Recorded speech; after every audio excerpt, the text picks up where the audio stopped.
Bonjour Adrien. Bonjour Cécile, bonjour à tous. Alors, on va s'intéresser à la presse locale et on va commencer par 20 minutes qui nous parle d'une expo de dessins réalisés par des mineurs sans papier. C'est l'association Dessins sans papier qui est à l'origine de cette initiative. Effectivement, 20 minutes en parle aujourd'hui. Tous les après-midi à Nantes, eh bien, ces dessins réalisés par des mineurs isolés seront exposés au pollen.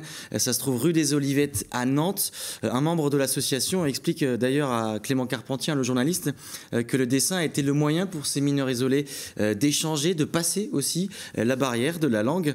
Initiative qui a eu lieu dans toute la France. 200 dessins ont été ainsi récoltés. Puis à Nantes, il y a eu 4 ateliers, dont un notamment Place Bouffet. 20 minutes qui a recueilli 2 témoignages pour réaliser cet article. Celui d'un Camerounais, celui d'un Guinéen. Au travers de leurs dessins, ils veulent raconter leur quotidien, mais aussi leurs conditions de vie difficiles. C'est aussi pour eux un moyen également d'oublier justement ce quotidien.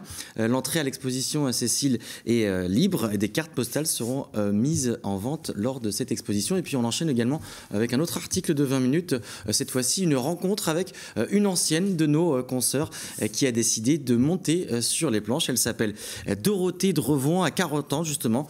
Elle a lâché son stylo pour monter un spectacle. Elle présente son One Woman Show à la compagnie du Café Théâtre. Le titre est assez explicite, Albert Londres, Les Pigeons et moi, une référence justement bien sûr à la prestigieuse récompense pour les journalistes. Sur scène, elle tourne en dérision notre métier. Elle pointe du doigt aussi les dérives, les errances, comme par exemple l'enchaînement des CDD ou alors un management parfois un petit peu violent de la part des directions des rédactions. Un spectacle qu'elle a commencé à écrire en tout cas il y a 3 ans.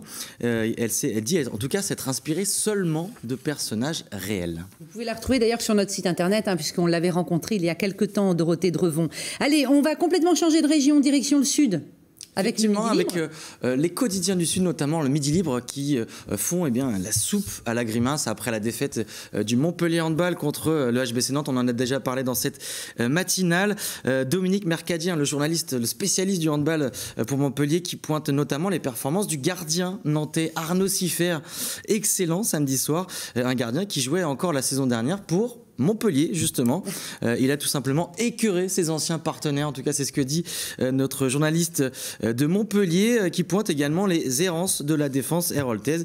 Le manager du Montpellier Handball, Patrice Canaillet, a lui expliqué que son équipe avait été fébrile, qu'elle est passée tout simplement à côté face à une meilleure équipe. Une défaite donc très logique.